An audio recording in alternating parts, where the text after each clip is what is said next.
So I saw this on my timeline the other day, and it's actually a promotional trailer for JJK. It's one of the two. I think it's actually the last volume too, actually. It is a promotional trailer for this epilogue series that they had. And it's crazy to even think about this too. Like, speaking of just like the epilogue, this is actually one of the mini series this year that's actually ending. Chainsaw Man, My Hero Academia just ended. Black Clover actually just ended last week too, where they found a few chapters that they released. Because I do have some thoughts on like these new gen anime ending in close proximity to each other. Because if you actually think about it too, the big three, you know, Naruto, One Piece, Bleach, they're all technically still continuing. Let's check out this trailer here. It's actually done by MAPPA, which is crazy that they're doing a promotional trailer for a volume release.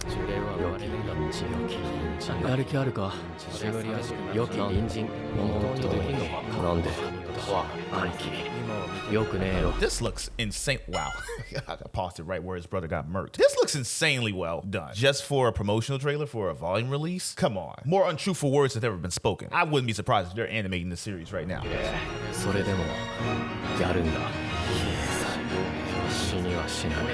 Wow.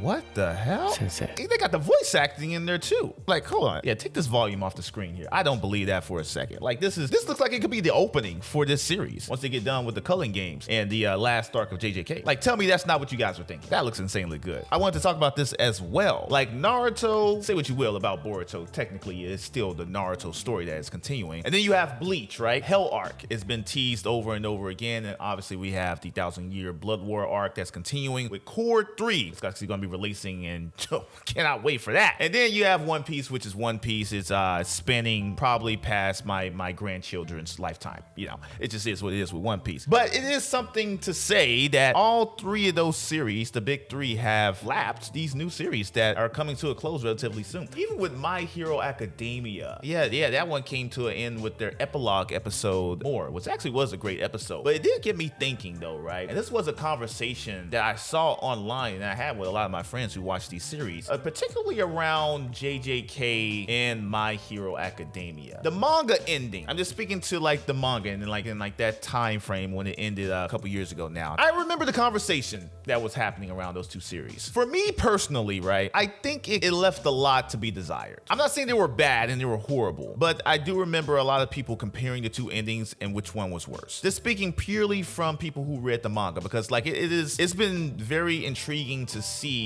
the reaction from people who only watch the anime. It was almost night and day. I'm seeing people on TikTok and on Instagram giving heartfelt thank yous to Kohei Hirokoshi for My Hero Academia. But I remember a conversation I was having with my homeboy, and a lot of the discourse online was that it felt lackluster. And I can agree to that sentiment. I don't think, again, it wasn't the worst ending in the world, but I can see a lot of gripes that people had, especially around the character of Deku. You know what I mean? Because like there's one thing that I will say that give validity to a lot of complaints that people had about My Hero Academia and the ending is main statement at the beginning of the series of like how this is the story of how I became the greatest hero. Then it turned out to be we became the greatest hero, speaking on class 1A. And for me, I had to sit with it for a little while because I think there was a beautiful tragedy in Deku sacrificing one for all to save everyone else in the world, to defeat all for one. I'm not sure if anybody else felt the same way, but I'm looking at Deku as kind of like an incomplete hero. I don't think we got like a fully fledged Deku. I think we got a glimpse of it when he showed up and stopped Shigaraki from wreaking havoc in the falling fortress in the sky. I think we got a glimpse of what that fully fledged hero could actually turn out to be. Because along the way, I mean, Deku realized that he was using his powers too much in different parts of his body, and his limbs were exploding like hot pockets in the microwave too long. That little instance there, and especially like I think there was like a lot of missed opportunities with Deku in the series, and especially when he showed up to save Bakugo's life. That was a perfect moment for an I am here statement. You guys know the statement that All Might makes when he's about to save the day in just the nick of time? That right there was a perfect moment to do it. If we're talking about Deku as a character, so analytical. He started from behind the start line. Like he got his powers when everybody was in the groove. You know what I mean? Like a character like Todoroki, a character like Bakugo, a character like Tenya, who grew up with their powers and have like a handle on what their abilities could be. And Deku essentially trying to play catch up. What's the the time frame from beginning of the series of My Hero Academia and where they ended out. Like in that time frame, it had to be like maybe a couple years at max, right? Where he just excelled with not just one quirk. He's excelled with 6, or is it 7? Yeah, 7 quirks. Like you got Fajin, Gear Shift, Smoke Screen, Power Stacker quirk, Black Whip, Float. He had to make that work in that time frame where people who literally grew up with their quirks have different tricks and abilities that they can play off of it. And he's gotten to a point where he's combining combinations of the different quirks. Imagine if you give Deku a childhood. So this is Deku versus Muscular, right? And this is where I think this actually is an example of where Deku is using only 45% of the power of his power, but I think that's the highest ceiling that he's reached. It's 45%, far from having Eri on his back and using like 100%, but like, you know, he's being healed and his body being torn apart. Here we go.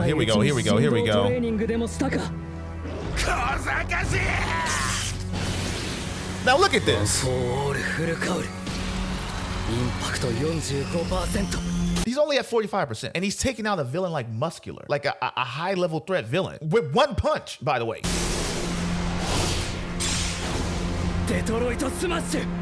Like that's insane to me. Because my other thing is that All Might, I'm not sure the conversation, I gotta go back and revisit it, I'm not too sure, but like if he's at 45% there, imagine the full cowling with 100%, because the whole point of Deku having one for all is to get his body acclimated to the power. You know what I mean? That's just why he did that training. And the whole issue at the beginning of the series was Deku was using 100% of his power in certain parts of his limbs instead of spreading it out. So he's only at 45% capacity. I imagine 100% Deku, a fully fledged Deku. And I get that he's having the suit at the end of the series, right? I get it. It's a nice sentiment, but don't tell me that suit can hold the candle to the actually one for all. I mean, come on. I understand what they did with Deku for the character, but that just kind of goes back to my point is that there are certain instances where I think that you could have extended the series. I actually got done watching that more epilogue. I gotta say, like, we gotta see these characters in their adult forms, man. Like, if we can get like an OVA or a movie, like similar to the Legend of Aang movie that's gonna be coming out on Paramount Plus, Aang and the crew in their adult years, in their prime, I would love to see a lot of these characters in their prime. Moving on to JJK. I want to be fair to people who actually have some criticisms, because I just don't think that a lot of people who didn't like the ending are trolls on the internet. You kind of want to hear out both sides too, because again, out of the two series, I do think My Hero Academia did stick the landing in far better fashion. If we